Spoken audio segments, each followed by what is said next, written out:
And it seems as though every time we have this issue with the caucuses and cutting people out, we've lost more and more of that enthusiasm in that base. Well, let me ask you a question. Well, who won any elections in that last administration? So they don't count energy. They didn't get anybody elected or anything. Their main interest of passion was just taking control of the party. They didn't mean the party no good. Didn't mean it any good at all. And you can fact check everything I just shared with you. Alrighty, welcome in, kiddos. It's another fantastic week of your favorite political podcast. It's Alabama Politics This Week with Josh Moon and David Person. How are you, David?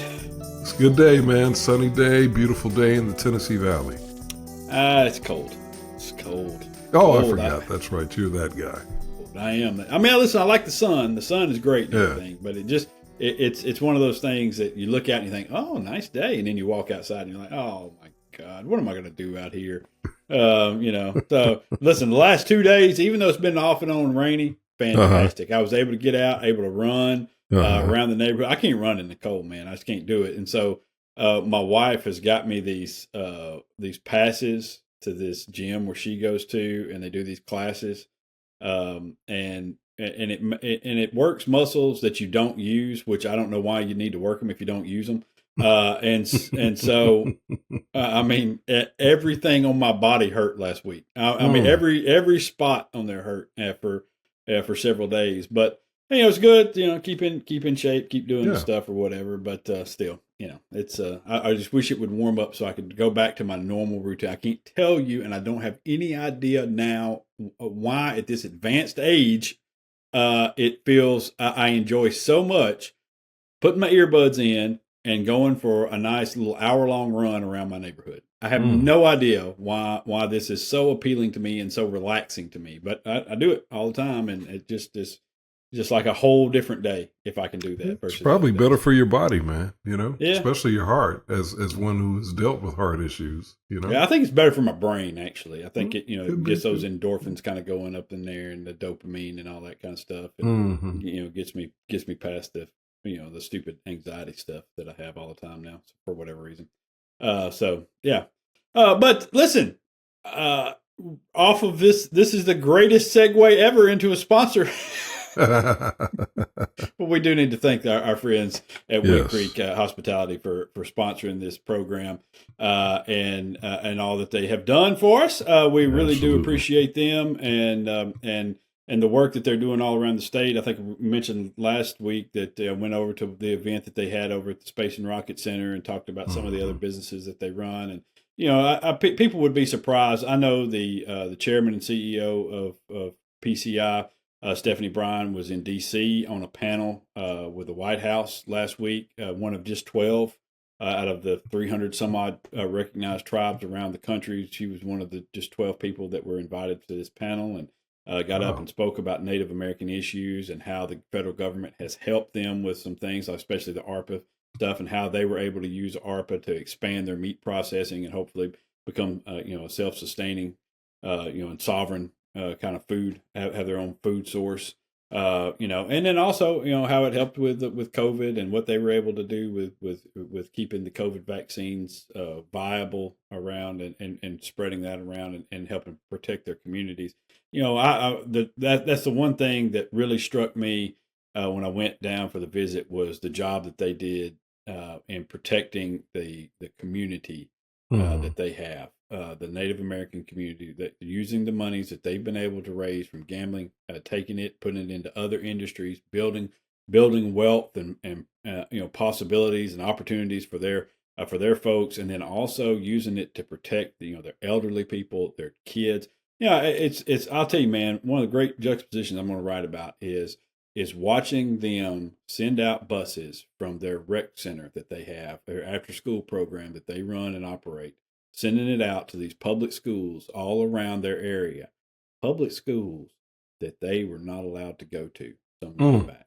That a man literally had to stand in front of the school bus to keep it from driving off and get his kids on the school bus. Wow. And now they're picking those kids up, taking them to the programs that they fund for underprivileged kids, and making sure that all the communities around there are, have an opportunity to experience something like that and have a safe place for their kids to go at the end of the school day, and so the parents can finish out their work day. And I mean, people know it's child care and the expense of it. It's life changing for so many people, and I think that we don't talk enough about some of the things that they do in that regard. We talk too much about the gambling stuff. And so I'm going to write some stuff over the Christmas holiday to kind of shine a little bit of light over that stuff. And just hopefully we'll let people know some of the stuff they've done. And you know what? They didn't ask me to do it. They didn't ask me to do anything. They've never asked us for anything here. They said, hey, we like the program. We like what you're trying to do and getting information out with this other side of things, this calm and rational discussion about stuff, except when you go on rants. But otherwise we like this. And so that's the reason they sponsor. And David knows they've never asked us for anything. They've never come to us and said, hey, could you mention this? Could we do this? The other day when we had Arthur Mothershed on after they acquired the Birmingham Race Course, I had to call Arthur and say, hey, man, would you come on and talk about this? And he was like, do you think people would care? It's like, yes, people would absolutely care. And so, that's how they are. So anyways, we really appreciate them. And it's the Alabama Politics this week brought to you by Wind Creek Hospitality. And we really appreciate what they do. So, all right. Speaking of doing things for working people, if you'll recall, there was a few months back a bill sponsored by a friend of the program here, Anthony Daniels, that repealed overtime taxes. The taxes that you pay on overtime pay. It was essentially removed the state tax on overtime pay and gave people who wanted to work extra hours essentially a 5% raise. 5%. That's what we're talking about here. 5%. Well, that tax was projected to be somewhere in the neighborhood of around $80 million a year. And that was going to be what they called the hit to the Education Trust Fund, which means basically $80 million that would have ordinarily gone into the trust fund if this tax was not this exemption was not in place, would now not be going into it if that was passed. And it was passed. Arthur Orr, the man who chairs the budget over in Decatur, he said, we need to put a cap on that. So he put a cap on it. And Governor Kay Ivey, facing backlash from working folks, said, no, we're removing that. And she removed the cap and the thing went through. And now we're looking at a bill, a tax bill of around $300 million. So it ballooned. They were well under the estimated cost of this. They did not anticipate so many companies and many workers would take advantage of this at this 5% raise and be willing to work overtime.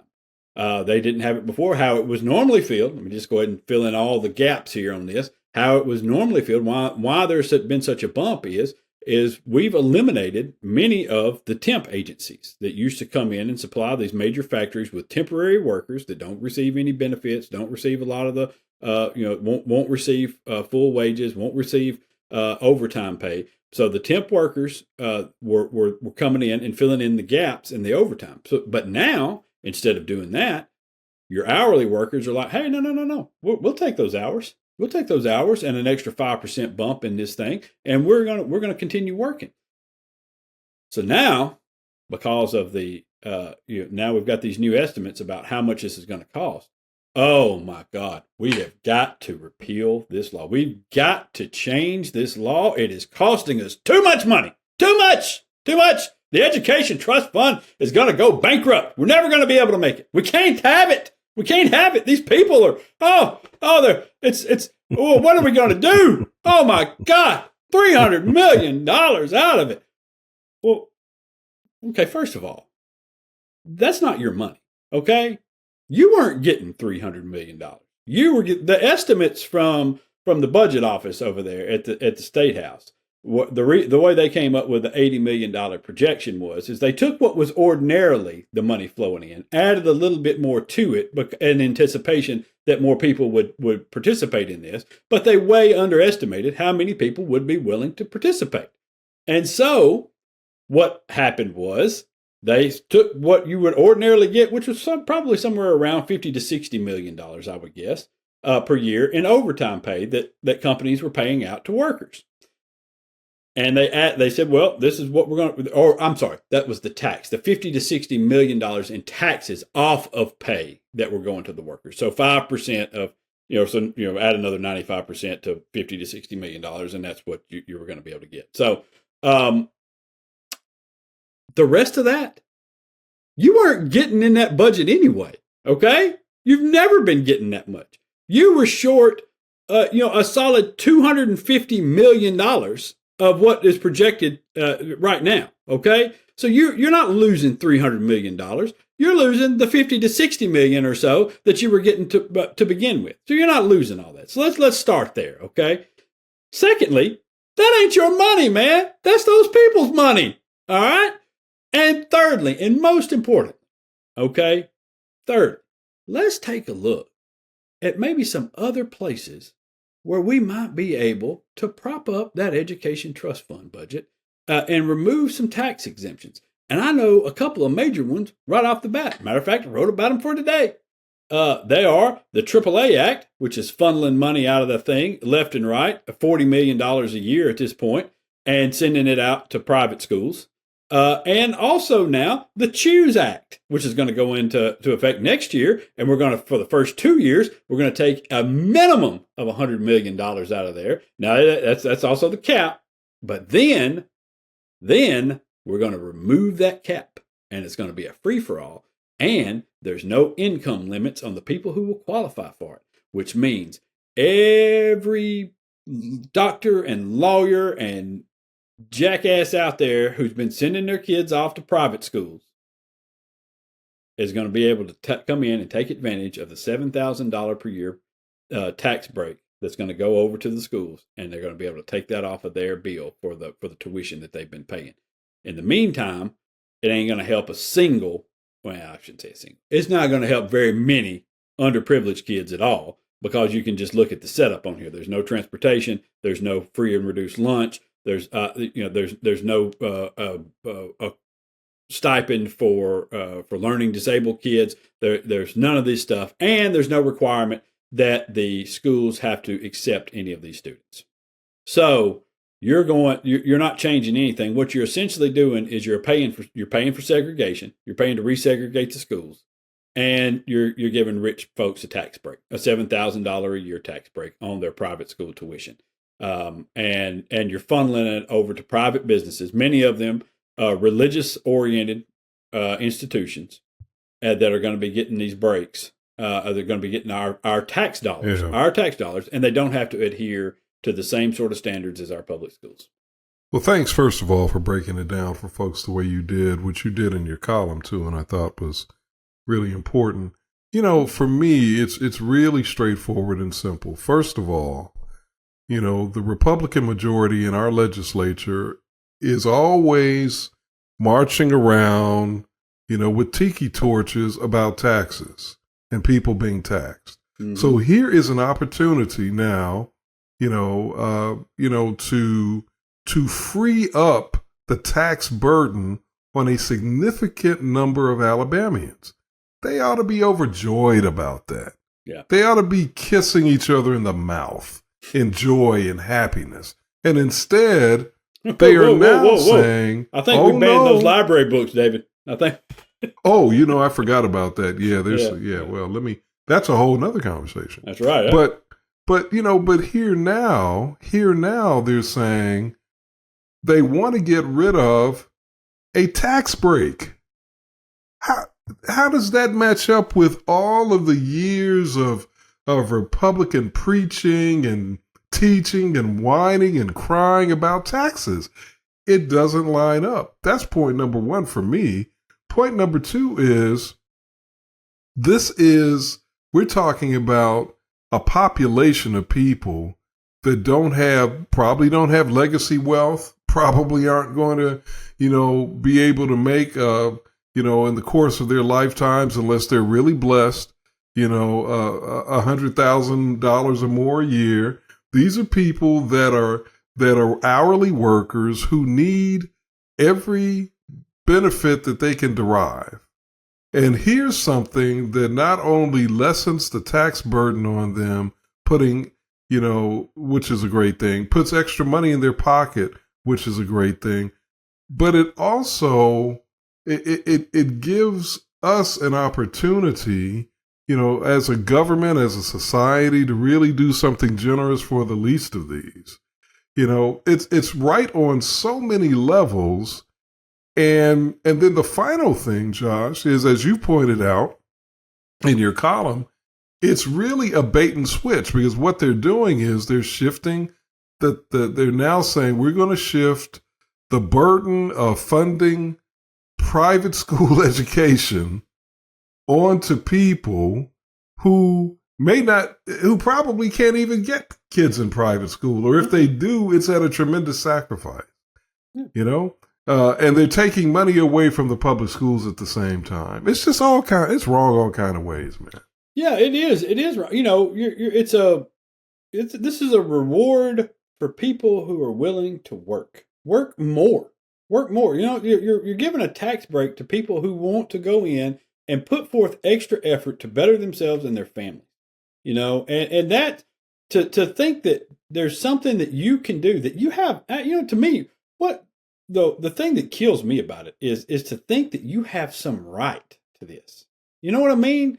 This is the way to go about it. Okay, that this is the way that you should do it, because look at this money we're losing. You didn't have it. It's not your money. Okay, you didn't. First of all, you're taking tax dollars, which is basically you're taking money from people, and I understand that's how it all works, and I know the importance of taxes, and I know how this stuff works, and I've argued for the fact that we should all pay taxes, and I get it, I do, and I'm all for it, for us supporting as a society the betterment of society through tax dollars and through government initiatives that better everybody. Okay, I get that, and I'm not saying otherwise, but at the same time, when we've clearly seen that there is an opportunity to give some of these folks a break, so a working class folks a break, and let them work a little overtime to make 5% more on their paycheck on just these hours over 40. I mean, what are we talking about for most people? 10, 15 tops a week, hours that they're getting. To think that the 5% on those 10 or so hours a week for most working people is something that the state can't bear. Well, then you need to look at where the other breaks are coming from. Okay, because I can tell you who can make it up is the dudes that are paying private school tuition. All right, I guarantee you they can handle the burden. All right, stop giving them the break. Nobody wants this shit. If we put it up to a vote, I guarantee you that Choose Act shit would lose. I guarantee you it would lose in this state. If we forced a vote on that, if we had a functioning education association that would stand up as a union and take this thing on like they've done in Kentucky and Utah and Mexico and all these other states where they've shot this bullshit down, that I guarantee you that it would fail here too, because people, despite the rhetoric that you hear, the loudest squeaky wheels out there, right? People like their public schools. I know they like their public schools because I tell you this, I dealt with one a while back during the charter school stuff when they were trying to open up a charter school down in Washington County. I bet you Washington County is one of the reddest counties we've got in this state. All right. But they love their public schools and they love their public school teachers down there. And when they were trying to open up this charter school and take money out of them, those people went nuts. All right. And they got that shit shut down. They didn't want it. They didn't want to fund it. There was a handful of rich people down there that were trying to basically set up a segregated academy to send their kids to down there. And the people down there fought it. Now they've got a tiny fraction of that county overall is minority, but the rest of everybody got up and stood up and said, "No, what are you talking about? We got good schools here. Not only do we have good schools, we got improving schools. We've worked hard to improve our schools." And the thing that's really patently offensive about this to me is if you want to set up a private school, that's fine. You have a right to do that. But why in the world do you want the rest of us to fund it? Yes. What if you want a private school, you pay for it. Yes. Why should the public have to pay for it? And I tell you, man, I've got a huge problem, with us putting any tax dollars whatsoever into a religious affiliated school. I just do. And I listen, I understand that I know a lot of people who work at these places. Okay. I know them. I know them to be good people. I know them to want to be doing a good job. I think a lot of them do a great job. But I have a huge problem imagining public tax dollars go into a place where they're going to have a Bible class. Okay. Where you're going to have a Quran class, where you're going to have a, whatever, that's not something that should be happening. Okay. Well, it's unconstitutional, flat out, as far as I'm concerned. And by the way, I'm somebody who from kindergarten through college, went to private religious institutions. Mm-hmm. So I'm not against private religious institutions. I'm the beneficiary of one. I got an education, but it shouldn't have happened, or shouldn't have been done in a way that was depriving public institutions from their money. And like you said, public funds shouldn't be supporting religious instruction. No, that violates the very idea of the separation of church and state. Absolutely. And as far as I'm concerned, it's one of the ways that is absolutely a definition of the state establishing a religion. Yes, which is unconstitutional. It's a problem. I mean, I think it's all part of this the growing kind of Christian nationalism movement thing on stuff, but that's a larger conversation. But that we don't even need to have, because I think all of the people who value the Constitution and the freedom of religion can look at this thing and say, "Yeah, I don't think that's right." I mean, right. You wouldn't if you wouldn't. As I tell people, are you okay with funding the Church of Satan? Well, then, all right, we can't fund the other ones, okay? Exactly. Because that's where we get to. What that person who believes in Satan, what they believe is every bit as important under our Constitution as what you believe about Jesus Christ. Absolutely. It just is. And that's the way we remain bomb-free around here, okay? Absolutely, yeah. Church of Satan or teaching from the Quran or teaching Hinduism as a matter of religious practice. Teaching Judaism as a matter of religious practice.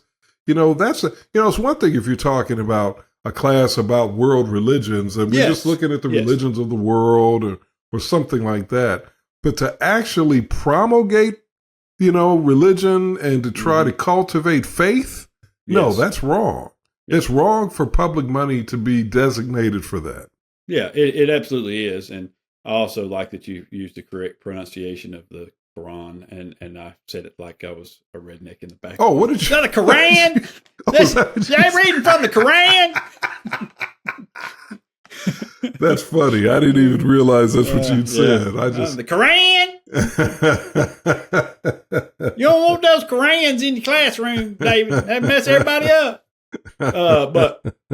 No. Listen. It is. It just I've had a problem with it. But back to the other, back to this. Mm-hmm. We always do this, and this is another point I wanted to make about this. By the way, you know who adopted this overtime tax repeal? Oh, well, we know it came from our friend, right? You're talking about Anthony but do you Daniels, know right? Who adopted it later as his own? Oh no, who's that?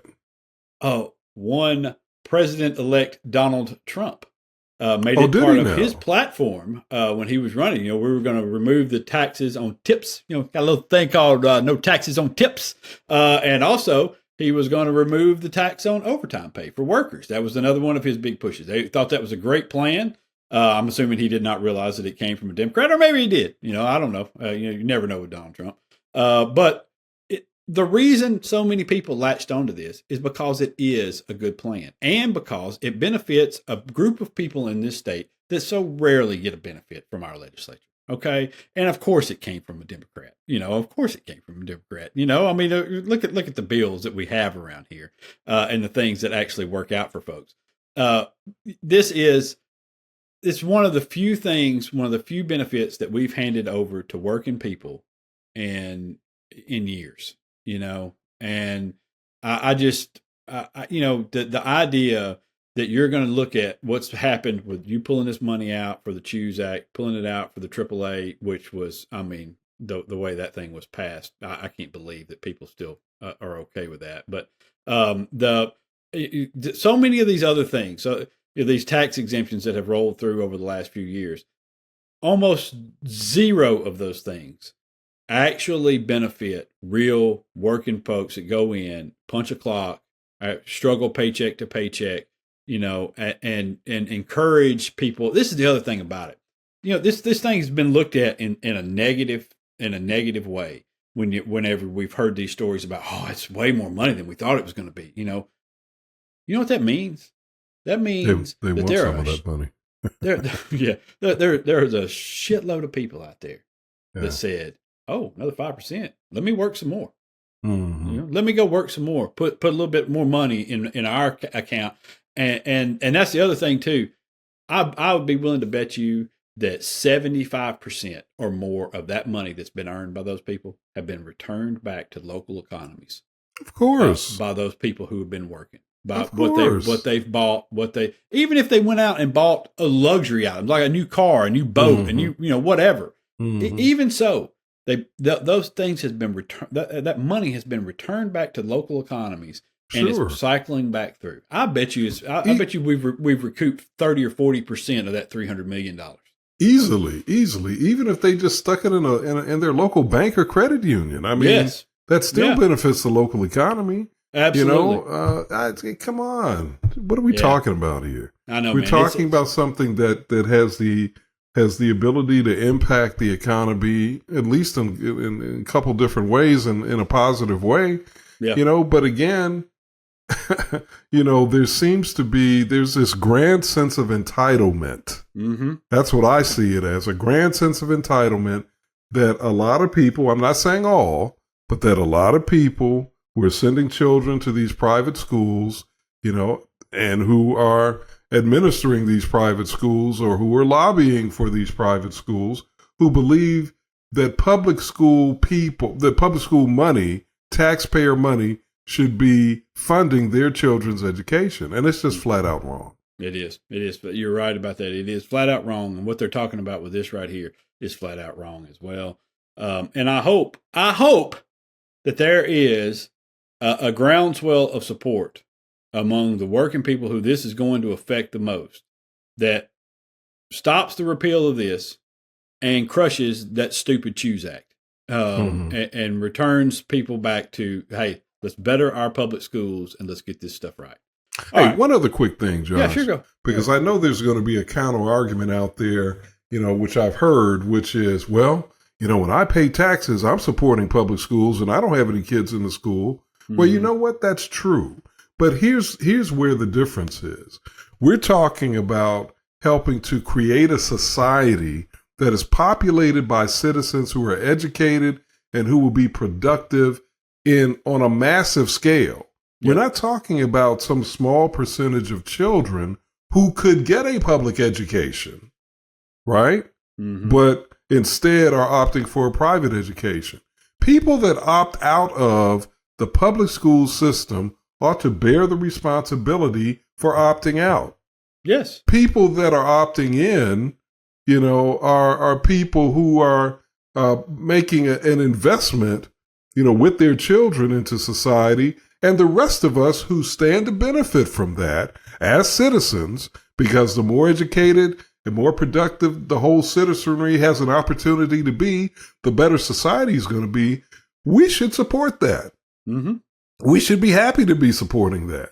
Yes. So don't give me this stuff about you don't have a child in the public school system, so why should you have to pay? Or the money that you would be paying for taxes to pay for public schools, you should be able to divert to the private schools. No. Mm-hmm.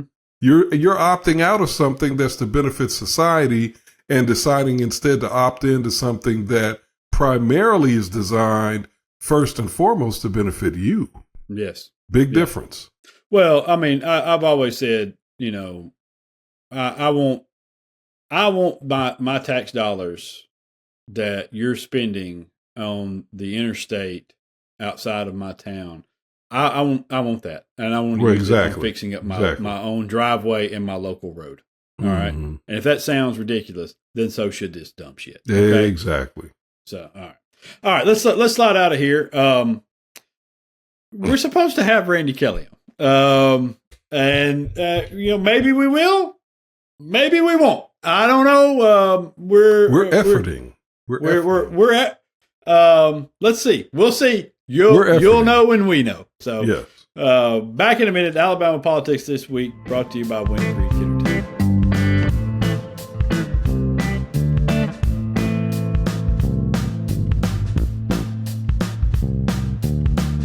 Welcome back to Alabama Politics This Week. Josh Moon, David Person, and we are very privileged, as always, whenever the chair of the Alabama Democratic Party joins us. That's Reverend Dr. Randy Kelley. He's also the senior pastor at Lakeside United Methodist Church here in Huntsville.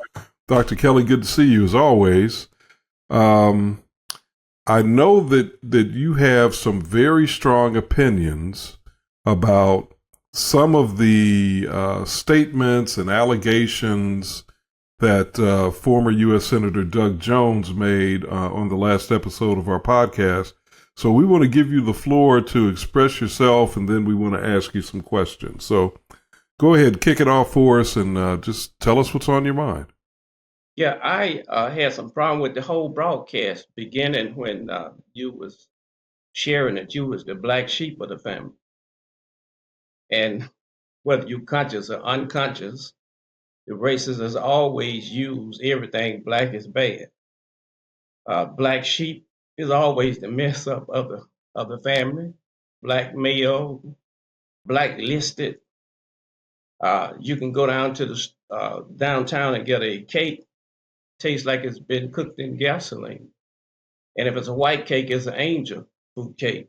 But if you go down to the same store and get a delicious black cake that can make your mouth water and your tongue pop out your mouth and slap you in the back of the head and knock your brains down in the floor, but just because the cake is black, they call that a devil food cake. So I don't prescribe to those labels, black sheep and all this kind of mess.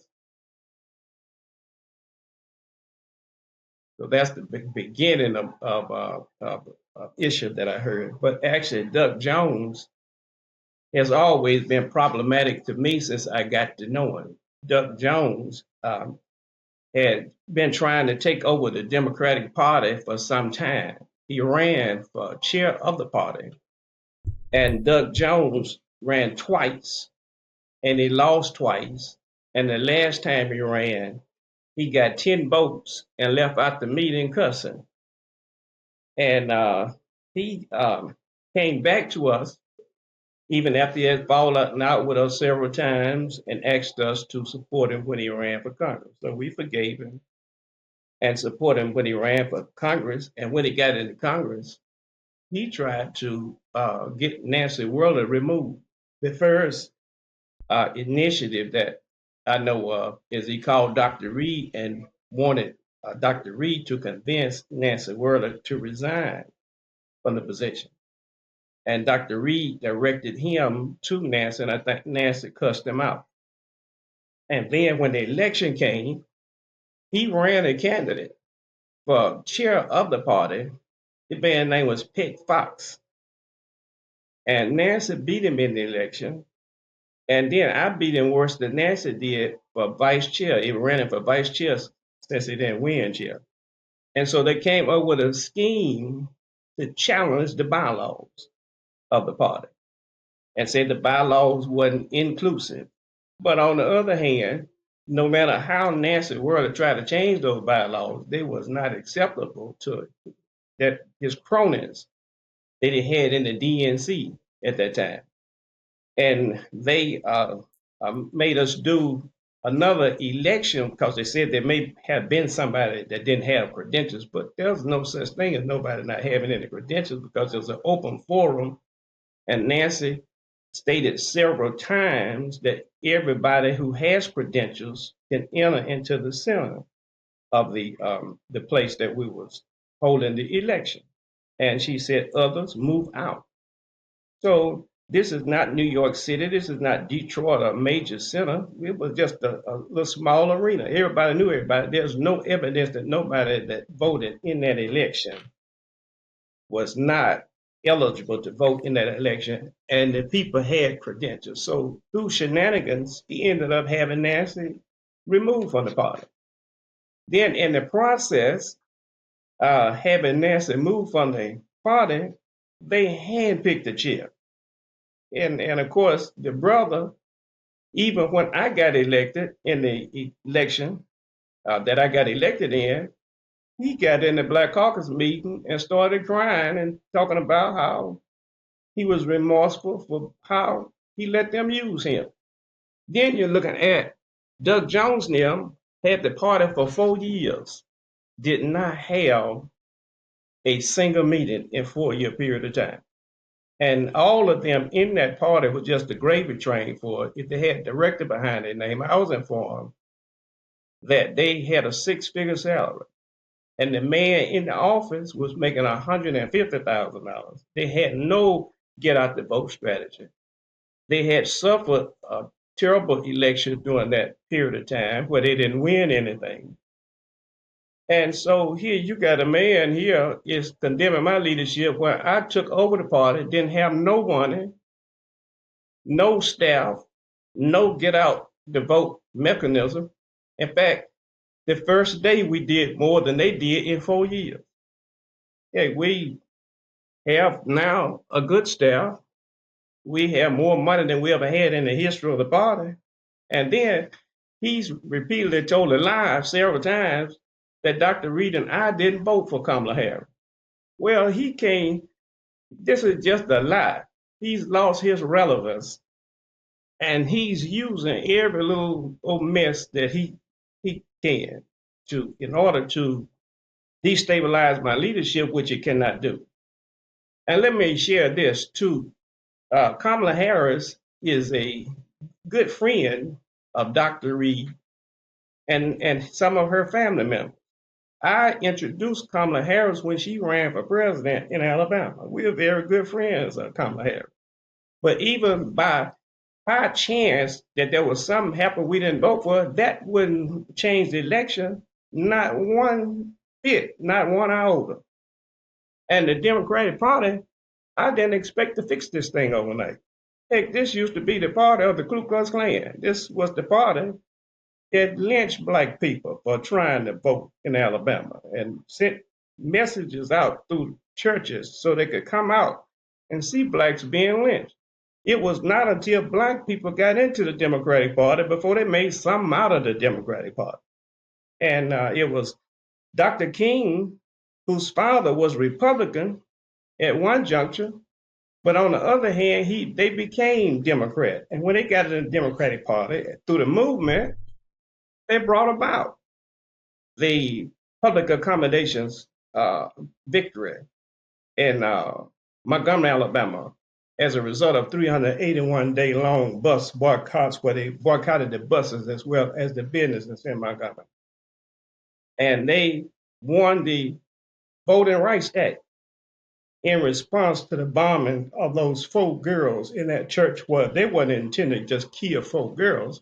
They're planning to kill as many people as they could in that specific church in Birmingham. The Civil Rights Act came out of that. The Voting Rights Act came out of the killing of white people of goodwill, as well as black freedom fighters. Jimmy Lee Jackson protecting his mother from police beating his mother and grandfather at a voting rights rally in Selma. John Lewis' skull fractured on that bridge. Viola Luzo, a white Detroit housewife, left the comfort of her family to help black people be transported back from Montgomery to Selma. She was killed being tracked by Ku Klux Klan. This stuff, we got the right to vote. And the right to vote, we got that. It made it better for other people who was marginalized, such as LGBTQ, white women, other marginalized people who had been marginalized like we've had. So we've always been inclusive. They had the rights they do because of the fighters, black freedom fighters that fought to gain the rights, the Voting Rights Act, the Civil Rights Act, and Public Accommodation Acts and what have you. But Doug Jones tells as many lies as Donald Trump. He's a lying man, I'm telling you. That's just basically the facts. Then the man got a political actions committee where he's raising money. Now, why is he raising money when he don't have a get out the vote mechanism? And we got some folks that are confused that are sending money to his political actions committee, PAC, and they think that's the Democratic Party. So Doug Jones is just a hustler, man. That's the only thing Doug Jones is. Is something wrong with your podcast or something? Can you hear me?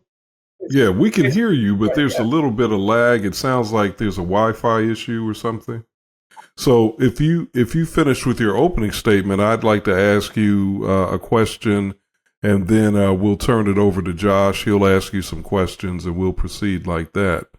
So my question for you is, in light of everything you've said, juxtaposing it with what Doug Jones said last week, it sounds to me like we have an impasse that is impossible to bridge between, the leader of the Democratic Party, former U.S. Senator who still has a lot of influence in the Democratic Party. In Alabama, what do you see moving forward in terms of the party's about to enter into another election cycle here in another few months? Candidates will start announcing, we'll need a strong party, we'll need a unified party. How do we move forward with this impasse between you and Doug Jones, considering that both of you are extremely influential?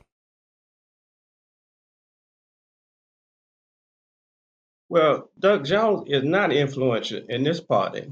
In fact, Doug Jones couldn't win dog catcher without the help of the Black Caucus, the Alabama Democratic Conference. If he had not had that support from the Alabama Democratic Conference, he would have never been congressperson. And you got a incompetent, non-influential person that, to me, don't matter whether me and him get along or not. And so we could win elections without him. He's not an influential entity as far as the state party is concerned. The man was a sitting congressman and lost the seat to Tuberville, which was really embarrassing, to tell you the truth. And it's not that he had influence with some blacks, but now he don't have any influence with whites. It was white people that let him down as far as the Tuberville. So he's trying to grapple for relevance in the party. His support and being in the party don't make a difference in Alabama one way or another. Doesn't Doug's, to use your term, lack of relevance, doesn't it also say something about the lack of relevance of the party overall?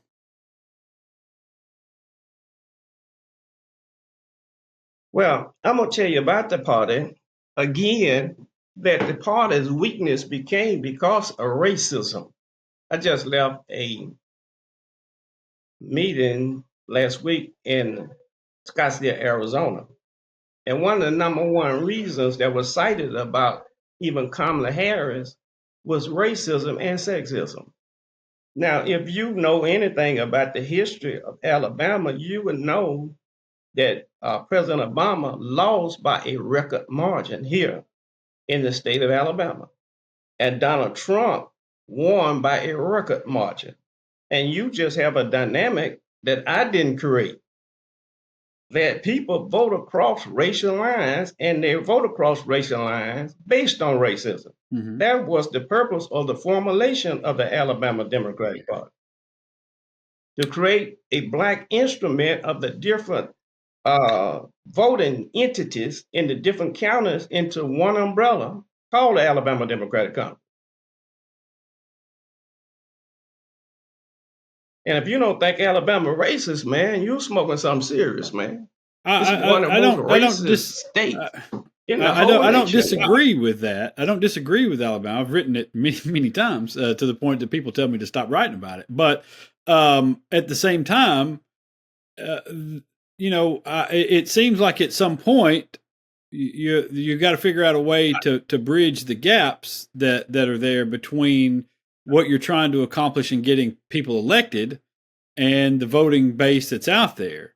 And one of the things that I noticed that when I went to my polling place here in North Alabama, I could have bubbled in the straight Democratic ticket, but it would have taken me as long to bubble that in as it would have for me to vote for the one Democrat that was on the ballot.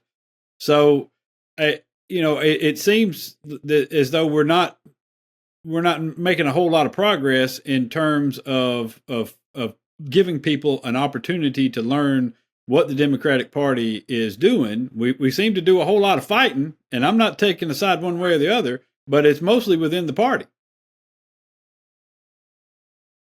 Oh yeah, you take sides, all right.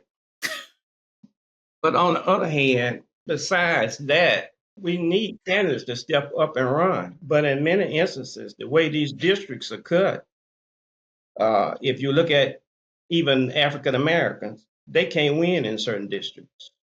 That's why this new congressional district was cut with Shamara figures. Also, this district here in Madison County has been cut in the same way. In fact, I had a meeting right here at this church with some representatives, some lawyers from the NAACP Legal Defense Fund and the Justice Department. This district here has been gerrymandered. So you had crooked races had gerrymandered the whole state in order to choose their own voters.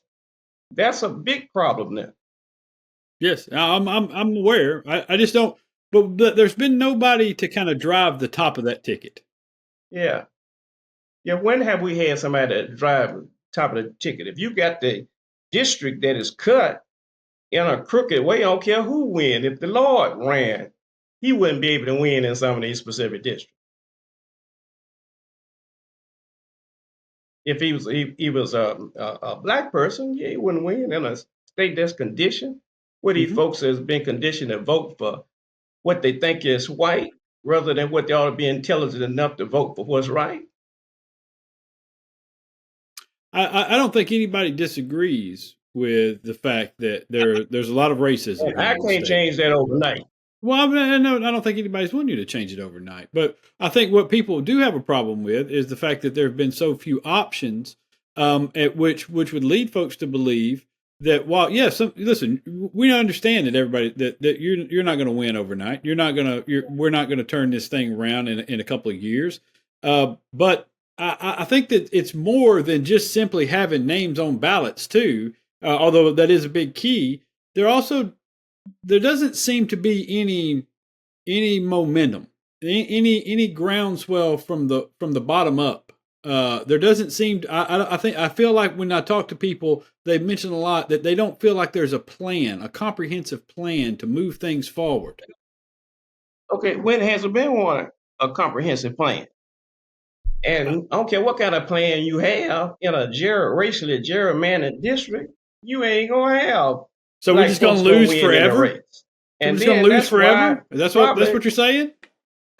Well, as long as you, we would have continued to lose forever in that district that Shamari figures that just won, if the federal Justice Department hadn't stepped in and won.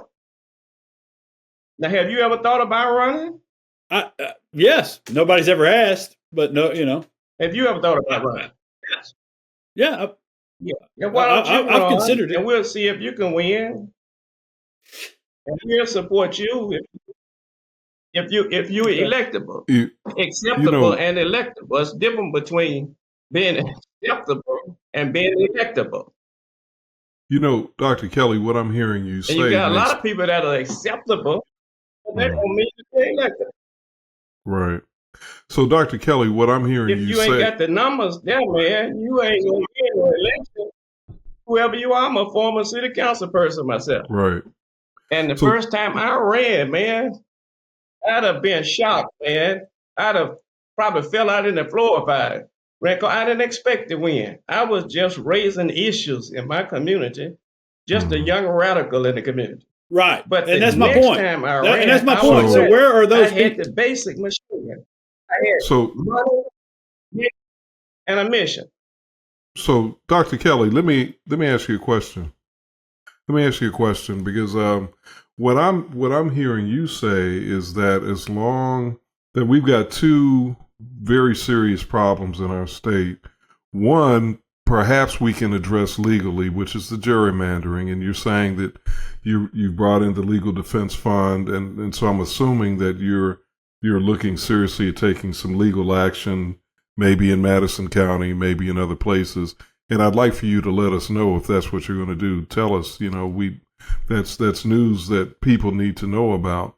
But the other problem that we're facing that is much more challenging, that I hear you saying, and I agree with you, is that people in this state But let tend me inject this right here.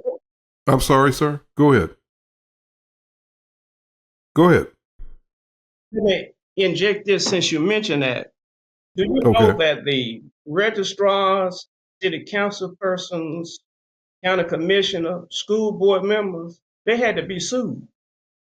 Dr. Joe Reed filed most of those suits to make it possible for us to have as many black elected officials that we do in the state of Alabama. And these folks here, man, had never given black folks anything but a hard time. We've had to fight for everything that we have, and we're still in a fight right now.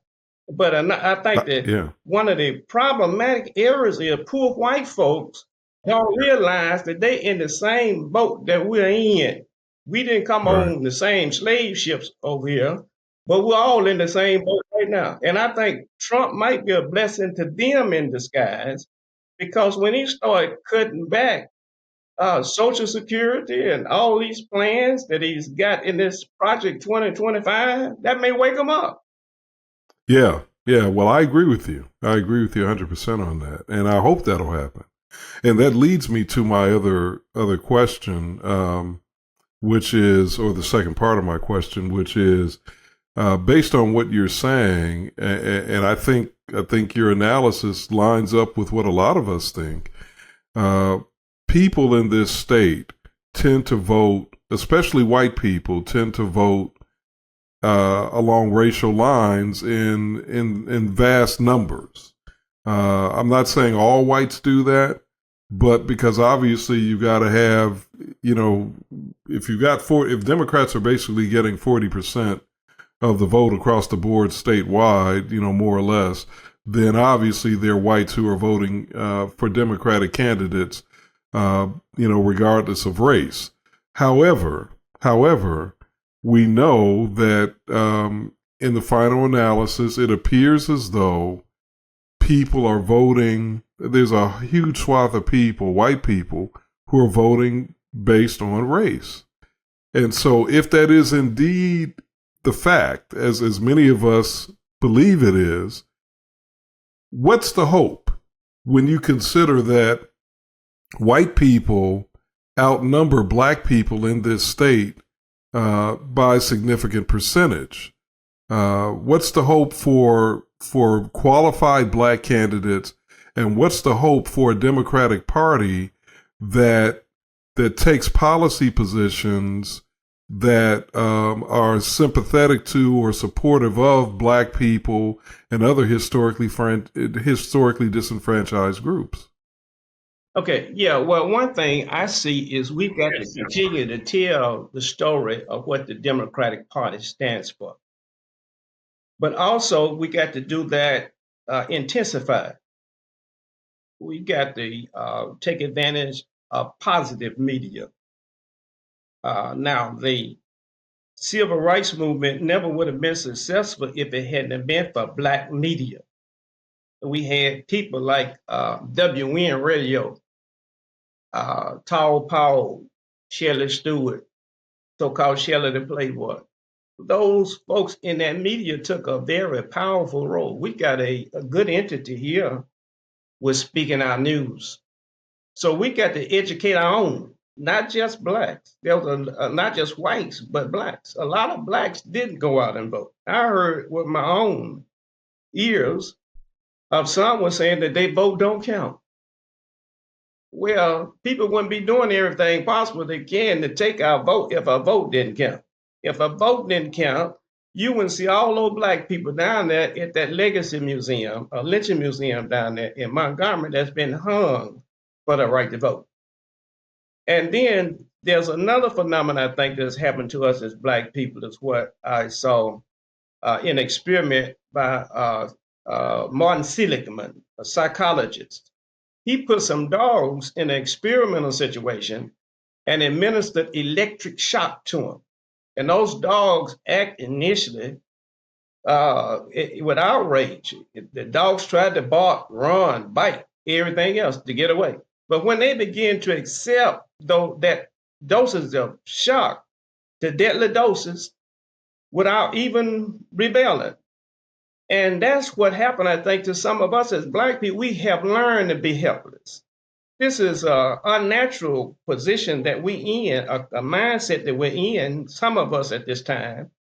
We have just given up because when we look at even the black church, man, you had slave rebellions was launched in the black church. The invisible institution, which was the original church where we had the so-called steal away.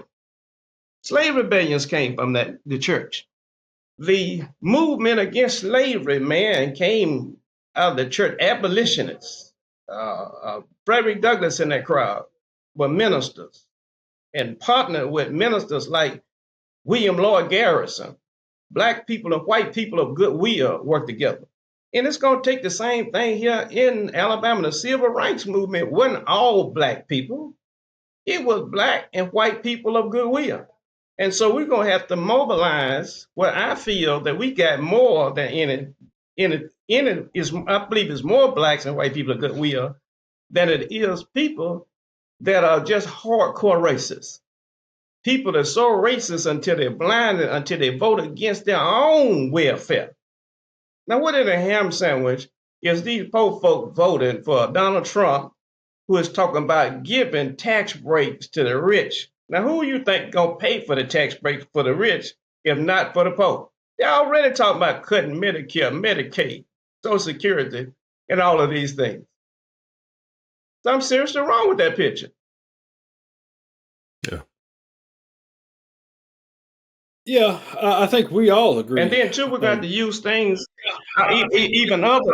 I just got to on this conversation on this Omar Neal's You Got the Power program. We got to start doing some selective boycotting. People here who is financing people against our welfare, we have to stop shopping with them, shut them down. I don't care what type of entity that it is. We got to stop financing racism that's impacting us and our children. Yeah. Now, Walmart now has done away with diversity and inclusion. Now, we've never had diversity, equity, and inclusion in the first place. We had quite a bit of tokenism, but never diversity, equity, and inclusion in America and what have you. But now, if you look at the civil rights movement, Dr. C.T. Vivian, the legendary late civil rights icon, he said it was the civil rights movement. When they busted up the segregated buses and facilities and all this foolishness, it made it possible for people on an international level to come to Alabama, Mississippi, and Georgia in the South to locate businesses here. Because prior to that, they was embarrassed before the peer nations to even invest. That made it possible for a racist hater like George Wallace to get in a wheelchair, to go to Japan and beg Toyota to come over here. Now we got Toyota, Hyundai, Honda, Kia, Thyssen, names we can't hardly pronounce over here. So the civil rights movement was a civil rights movement. It made it better, not just for blacks, but it made it better for women. it made it better, particularly for white Anglo-Saxon Protestants who own these companies and corporations. And somehow we got to think about the bigger picture, how we really are all in this thing together. Yeah, I don't disagree. And I think that, I think that's part of the problem that a lot of people, when they start I think that's part of the problem that a lot of people have, though, with the party itself, and particularly the caucus issue that we have is I think that gets us back to where we were originally here, and the criticisms from Doug Jones, and the criticisms from other people, and the criticisms from the National Party itself, which is that the changes that were made to the bylaws in 2019. But Doug Jones didn't criticize the party when it helped him. He didn't criticize the party when it helped him. He didn't criticize the ballot when that ballot was put out with his name on it. He had no problem with the ballot then. And the party came, but I think a lot of people have for black representation. We don't apologize. Well, I think a lot of people have criticized the issue of eliminating some of those caucuses that were a better representation of a number of marginalized groups that gave them a similar voting power. And I know some of those have been restored, not all of them, but some of them have been restored. And I think that has continued to create a lot of the bad blood. And because it's obvious that, look, there's some things that Doug said that we can quibble with if we want to, but they're also true. And one of those is that, we've had several meetings where you can't get a quorum together to vote for a lot of this stuff because people see it as the same old, kind of bickering internally. And so I guess at some point, can the internal stuff stop and we just leave the caucuses and let everybody be represented in a fair fashion, and let's just move forward? I'm glad you mentioned that because he led a cause, a little initiative a couple of times to call his whites that he had influence with on the committee not to come because what we was going to pass wouldn't have been something that he wanted. And so, but we going to get past that because the less folks that we got on that, if you don't miss so many meetings, then you're going to be automatically off the committee and the quorum is going to be less. But then you talked about the caucuses. When I won chairman of the party, Doug Jones them had an intermission and they added 40-some people to the committee because they saw how many votes they was losing in the next in the elections and what have you. And they had, on the disability committee, they had folks who was young white boys on the disability committee.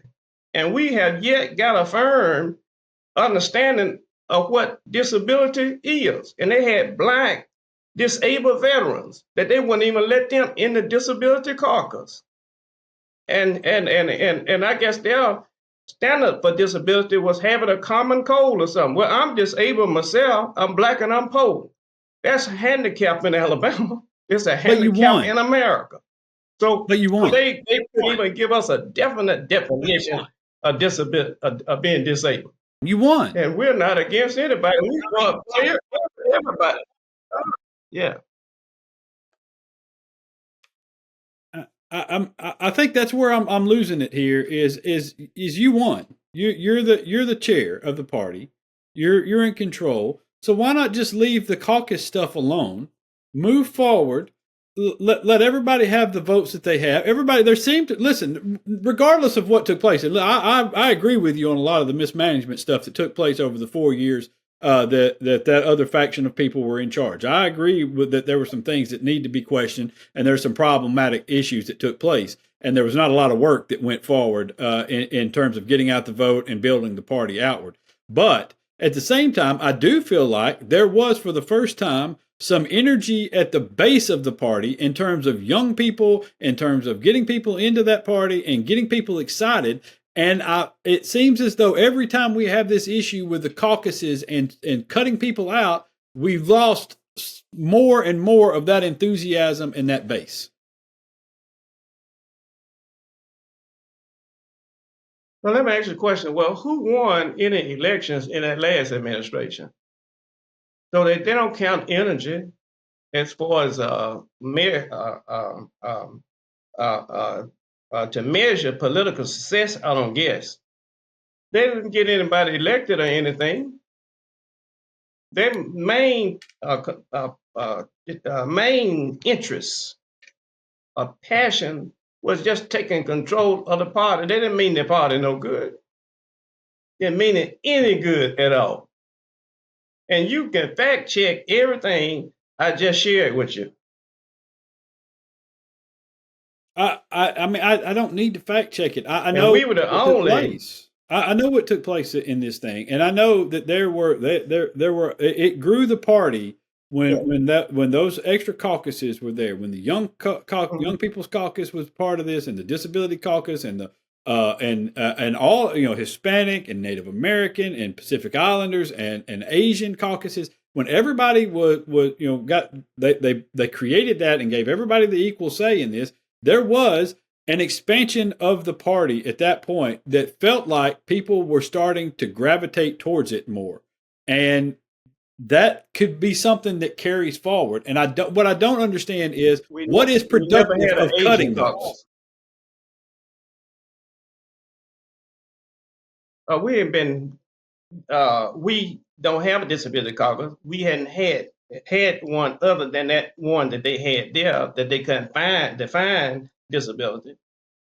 And all the state parties don't have a disability caucus, and they're not mandated. But if they had one that was fair, that they allow blacks in the party, then that would be fine. But there's a lot of caucuses that we don't have, that the national have, that the states don't necessarily have to have. But now the purpose of that bunch was to come up with these caucuses to dilute the black representation in the party.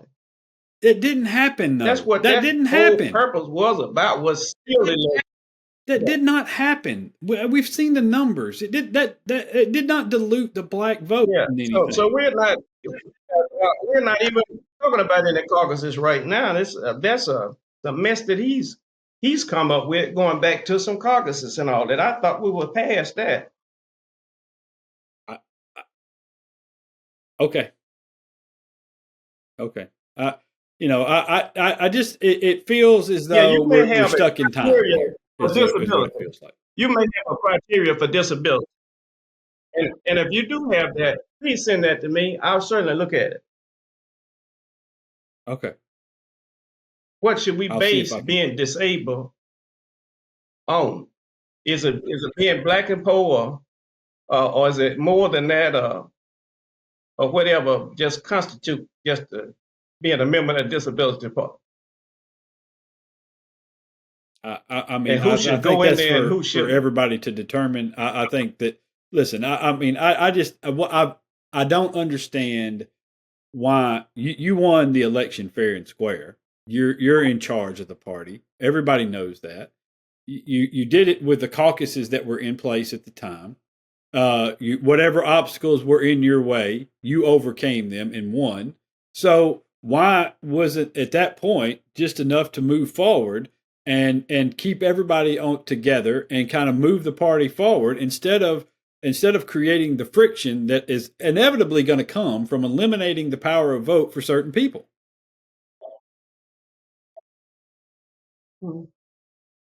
I hadn't eliminated any caucuses at all. That's not true. We had a whole meeting in D.C. about this. The disability caucus that you couldn't find a disability, and the members voted to do that. You got the executive committee and all that type of crowd. They have not been able to give us a definition of what constitutes a disability for a person to be in a disability caucus. But the disability caucus was not the only one that was eliminated. You had to put the other ones back in. They looked like they were disabled to me. It was just, they were just put on the committee. 40 people were added. 40 people were added in the middle of the election where they had an intermission. Right. And Okay, they had that's an fine. intermission for over an hour. And we had people who had came from every corner of the state. It wasn't nothing open for them to get food. They had been there since the night before, waiting on that election in Birmingham. Those people had to get back home. We had people come as far west from Fayette, as far I, south from Mobile, as far north as Athens. And I here they got, listen, are I gonna do understand. an I understand. intermission when they see they losing the election. And they added all these people on there. That was crooked. Of If there course. was Okay, ever a look, crooked election, I'm it was taking, crooked. I'm taking at And face Joe, value that what you when said he is left, true. I'm not I was arguing with you told about by it. a media person that he was so mad that he wasn't red, he was pink. He was past red. I'm not arguing with you about this. Okay, I'm They not. I'm left not. out cussing. I'm That's taking what it he what told you me. say at face value on this. You still won the election. You still won. And so what I'm saying is what? Yeah, Why yeah. instead of eliminating these caucuses and then being forced to put them back in by the DNC, some of them, and why instead of going through all that, did we not just leave it the way it was and just move everybody forward and let's get along as a party instead of continuing the bickering about who's going to get the right to vote for in this particular group or that particular group, and just move forward. Right. Well, let me tell you, the DNC got a veteran caucus. We don't have that. I would love to see a veteran caucus. They got I a would business too. caucus. We I don't would too. have that. Now, what we're going to end with the caucus? I, I'm a veteran. What we going to end with the caucus? I mean, I think that should be something that you put up for a vote and everybody vote on it. I mean, it's and then you form the caucus. But Yeah, again, I don't yeah. understand why it seems as though what has hurt some here of But there's late, a not criteria for overall, but of a late. veteran caucus. You got to be a veteran. Yeah. Yeah, Uh, yeah, uh, okay. uh, I'm all for it. I think it should be one of your top caucuses to put a veteran caucus out there that supports veterans issues and make sure that the party is paying attention to veterans and to bring veterans into the party. I think the more you can get, the better off. I think there should be a bigger labor party, as part of this to bring in union workers and to make sure that we're advocating for those folks as well. Listen, I'm for all sorts of different caucuses. If there's a group of people that want to have a caucus within the Democratic Party in this state, I think we ought to give them one because God knows we need the people. So, I think that's a way to kind of overcome yeah, what we're talking yeah, about with the yeah, racism and the gerrymandering and all this is to tell people you've got a place here in our party and we're going to listen to you. yeah. Okay. Okay.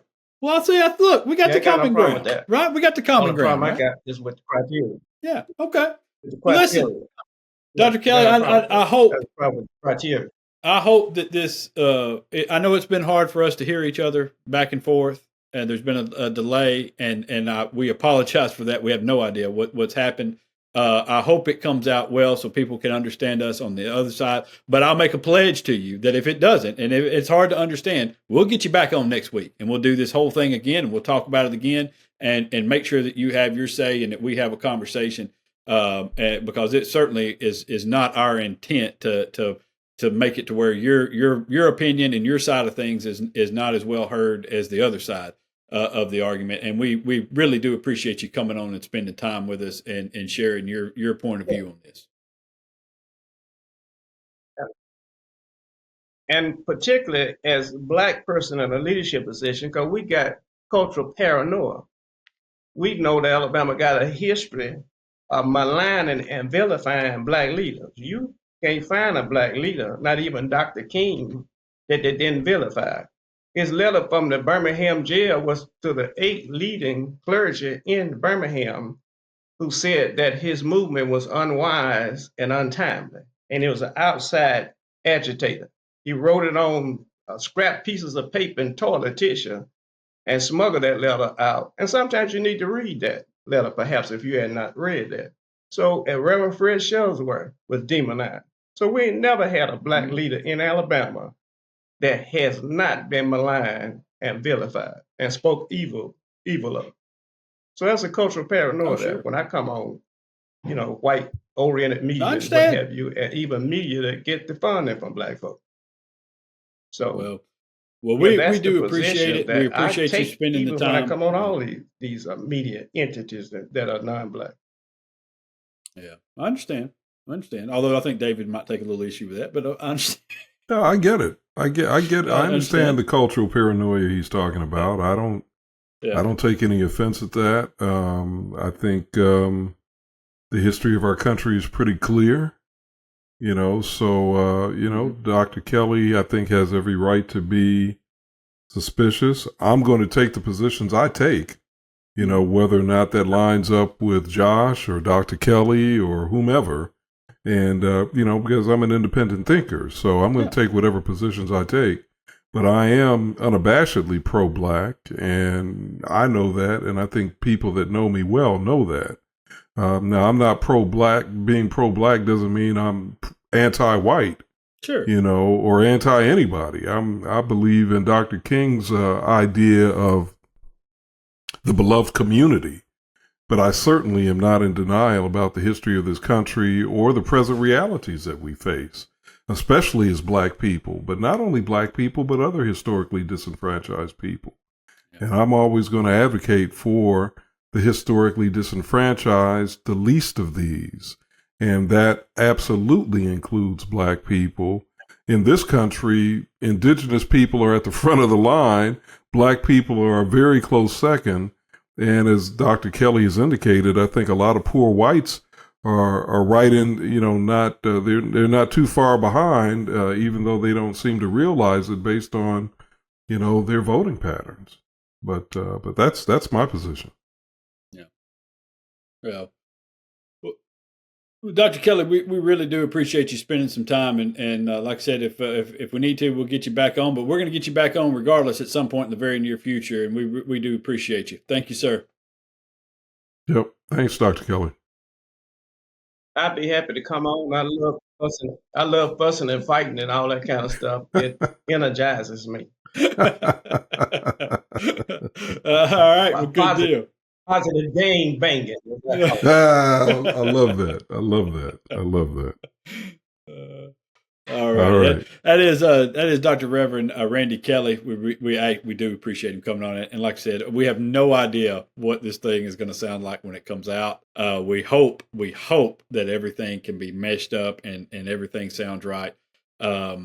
I have no idea how that's going to work just from, the lags that we have. And we have no idea what happened. We have no clue why it happened. But maybe I'm talking about this and you have no idea what I'm talking about at this point because it's been just perfect. So, all right, we're going to slide out. We're going to come back in just a minute and wrap this thing up. It's Alabama Politics This Week, brought to you by Wind Creek Entertainment. Back in a second.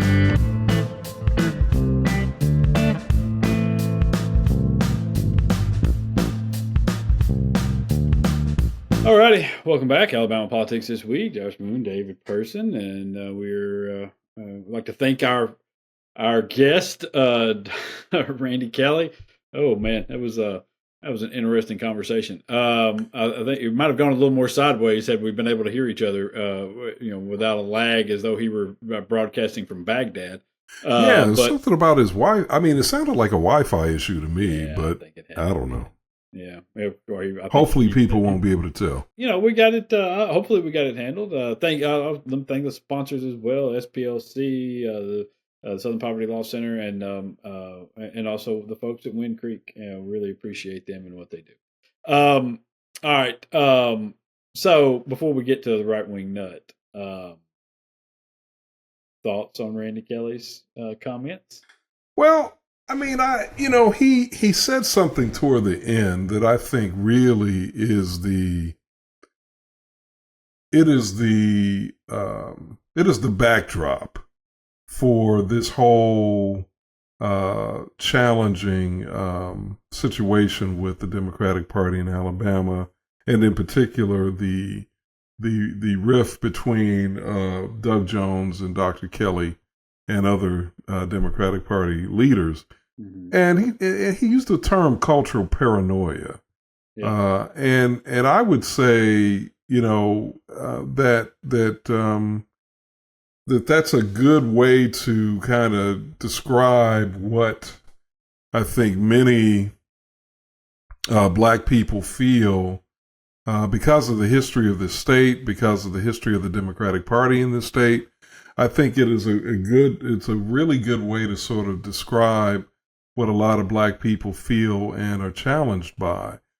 Because the reality is there absolutely have been, and I would argue continues to be, some race-based kinds of decisions and characterizations, that come into play with politics in Alabama that have created some of the problems that we have today. Now, I also think there are a lot of people, white and black, who are trying to move us in a more progressive direction, a more just, socially just direction. So I'm not indicting all white Democrats or even most white Democrats, but I do think that there still is a challenge there. And I also think, and this is where I think it gets even more nuanced, Josh, my opinion.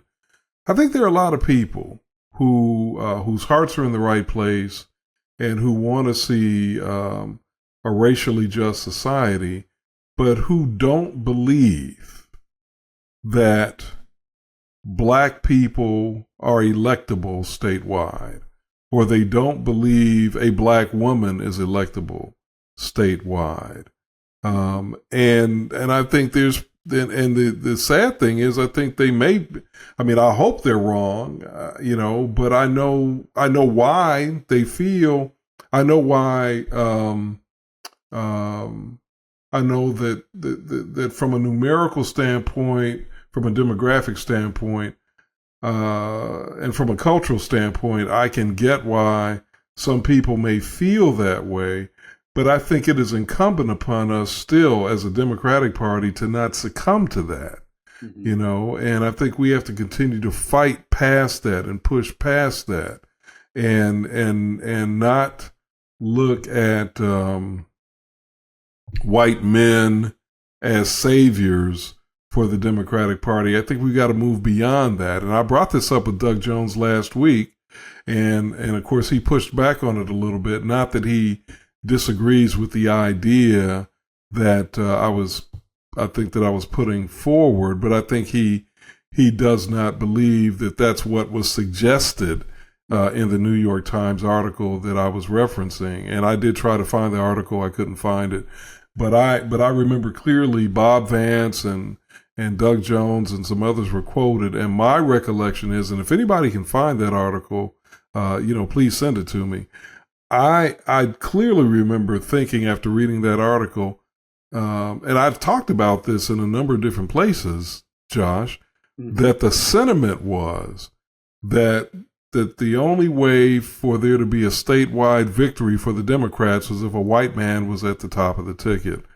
And I just, even if that's empirically true, I still believe we have to push past that. We have to fight against it, and we can't succumb to that. We have to keep pushing until there's a change. And it's not just because I'm a black guy. It's because if that kind of racism or white supremacy continues to prevail in our state, then our state is damned. Just like this country would have been damned if Dr. King and others hadn't continued to fight against the odds, Rosa Parks and Thurgood Marshall and Fannie Lou Hamer and all of them, and Viola Liuzzo, who sacrificed her life as a white woman, if they hadn't all pushed against this thing, then I think our country would have been damned. Yes. So that's where I stand. I think for me, it all goes back to, well, I'll tell you what really bothers me the most about what he said is this idea of, well, we're in a racist state and we're gerrymandered to hell, and well, look, man, they ain't gonna stop. Okay, they ain't gonna just stop.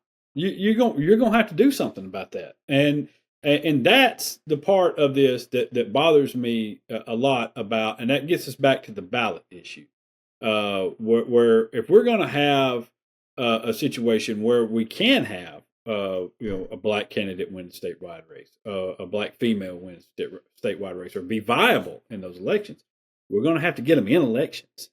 We're going to have to get people in at the bottom of the ticket who are going to be able to come in and make, introduce themselves to people, let people know how they're going to govern, how they're going to behave, how they're going to, to do things.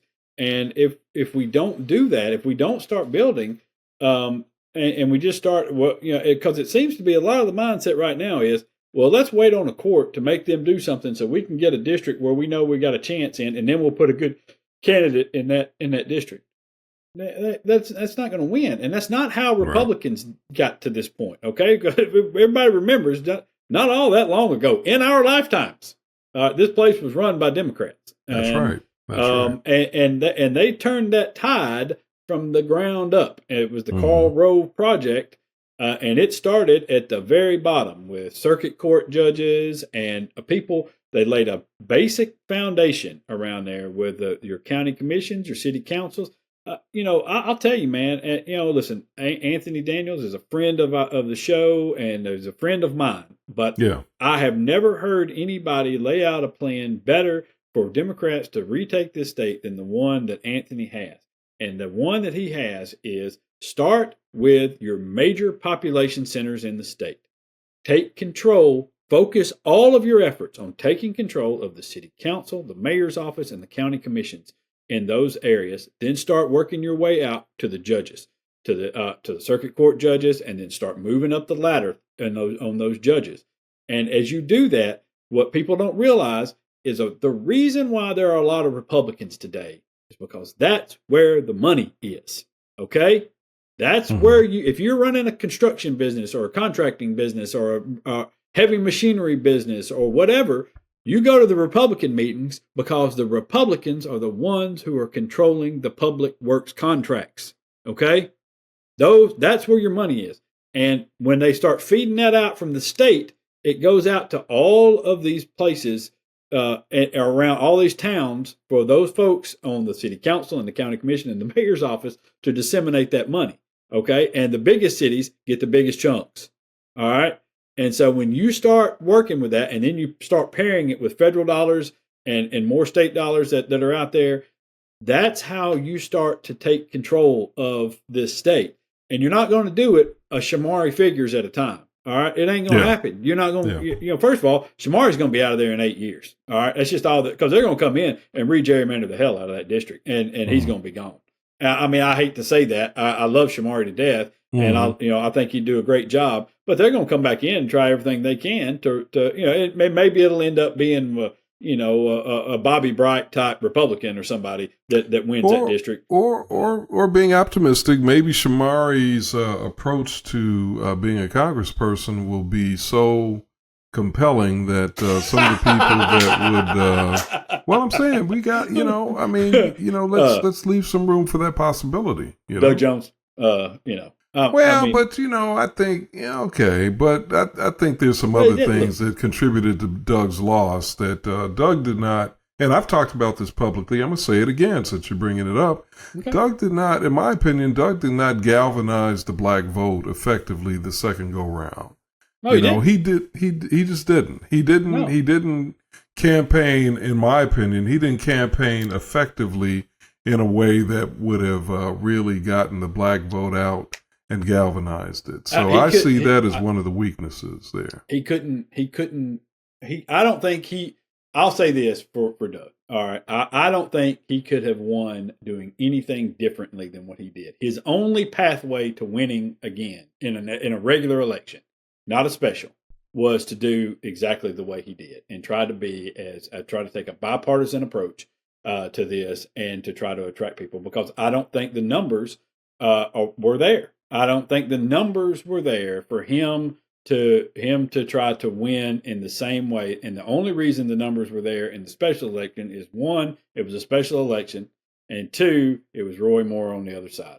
And you had a lot of Republicans who either stayed home or switched parties and voted for him. And but they didn't just do that. They didn't just do that blindly, though, Josh. They did that because Richard Shelby took a chance and put his own political career on the line and gave them permission to do it. He blessed that effort. Yep. So I'm saying again, I don't really think we know for sure. I don't think we know for sure what would have happened had Doug how many more black votes, especially considering the numbers we have seen. How many more black votes could Doug have gotten out if they had done a more effective campaign strategy with the HBCUs and the black churches and at the grassroots level of the black community, especially in Birmingham, Mobile, Montgomery, and Huntsville? I just don't think we know. No, but I mean, we can see the numbers of Democratic voters versus Republican voters, and we know that's a tough hill to climb if you can't cut into that Republican base of support that's going to come out, especially in a that was a presidential election year, wasn't it? And I just can't. It was 2016, right? I thought it was 2020. Wasn't it 2020? Or am I was wrong? It 2020? You may be right. It may have been 2016. It may have been 2016. Yeah, You're right. I don't remember. I'm old. I don't remember. All the years run together after you get to be a certain age. We don't. But it just. Yeah. I don't know. I just look back. I look at it currently, and I think if we don't start putting people on the ballot in places and start at the bottom with a strategy, and listen, it's boring. It ain't sexy. It ain't exciting. There's not a lot of money in it, but it's something that if you want to have the power and you want to regain control of things, it's something that they're going to have to do. And it's what they did in Georgia, and it's what they're going to have to do here. It's just what you don't, and plus Alabama's behind a bigger 8-ball than Georgia was because we don't have an Atlanta that makes it more faster for us to say, hey, here are good candidates who have your interest involved, and we don't have that population center where you have that mix of folks that are working and living together, and are going to be more likely to vote in that way. So, I just think that and you're right. By the way, it was 2020. Oh, was it really? Okay. You're right. It was 2020. Yeah. All right. So yeah, I mean,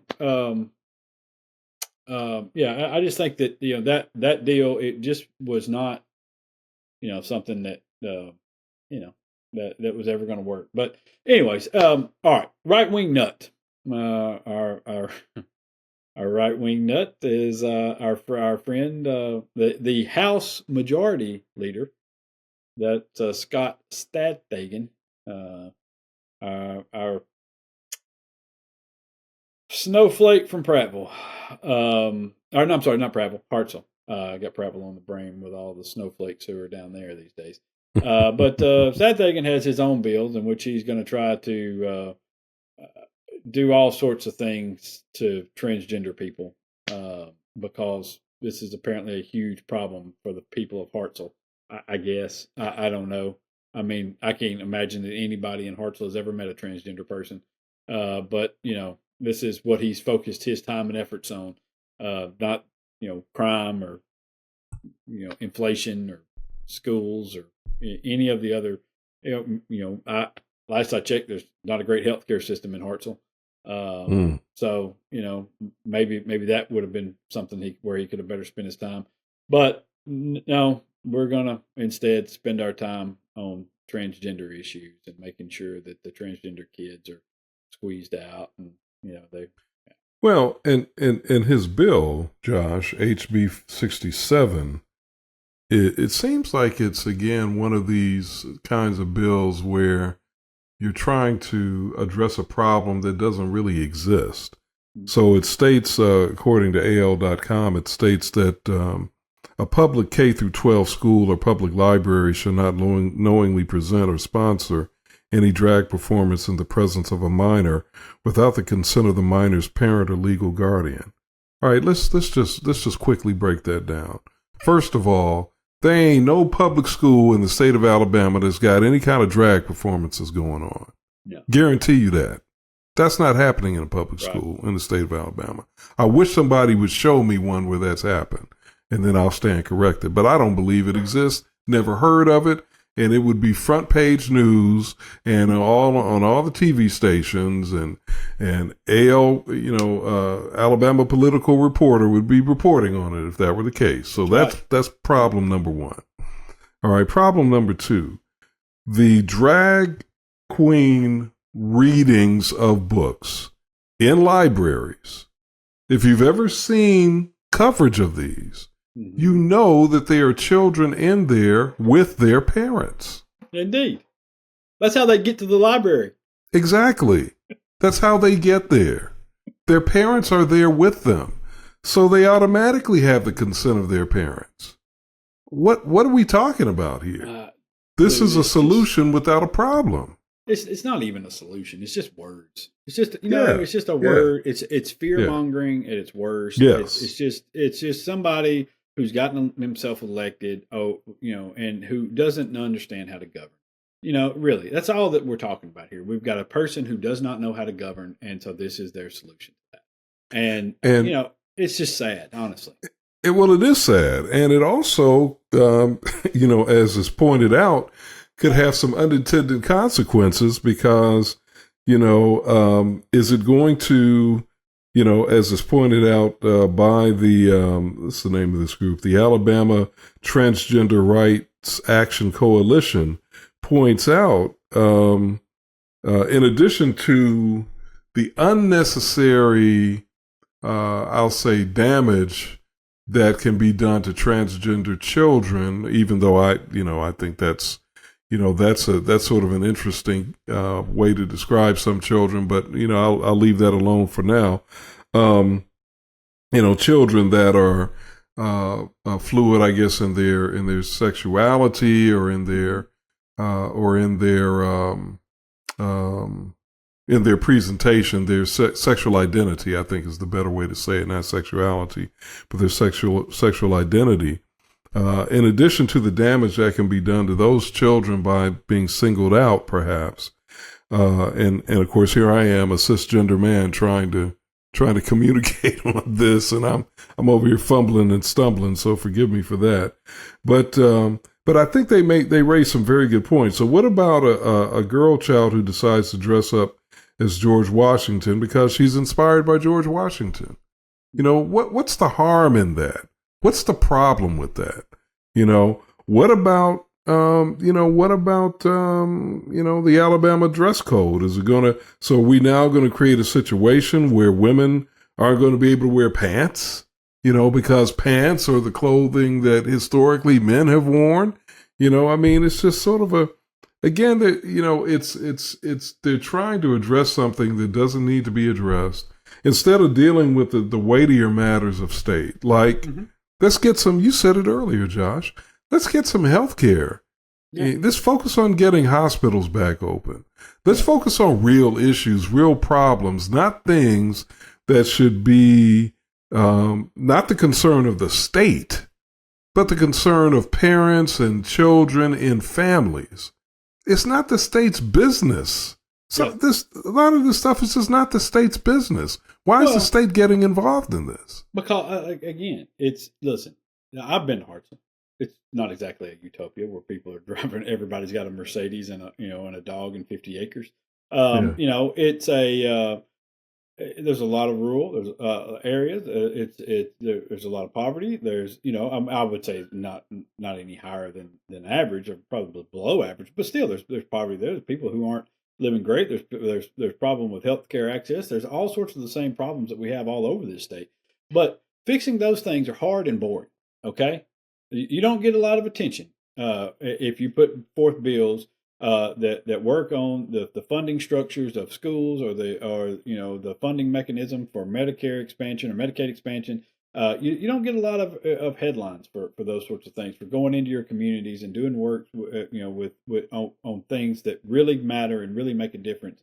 Unfortunately, what you get attention for, and obviously we're guilty of it right now, is for saying stupid shit, and doing stupid things and trying to scare the hell out of people. And that's what you're doing with this right here, is you're just trying to scare people into believing that number one, that somebody's sliding drag queens into your schools to read to your kids, or that they're, you can't go to the public library without seeing an animated penis in a book, or whatever. It's just a fear mongering and vilifying of good people and good works in an effort to draw attention to yourself because you're too dumb to do other things. Okay, and that's what we have with Todd Stadthagen or whatever the hell.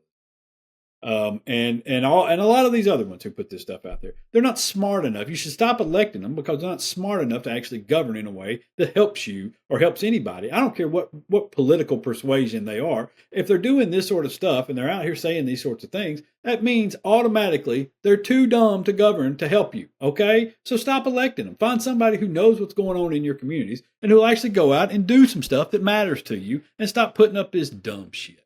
So, all right. All right. Let's get on out of here, and okay. I hope that Randy Kelley's interview carries the day. Yes, and it actually absolutely. All right. Till next week, y'all be safe out there.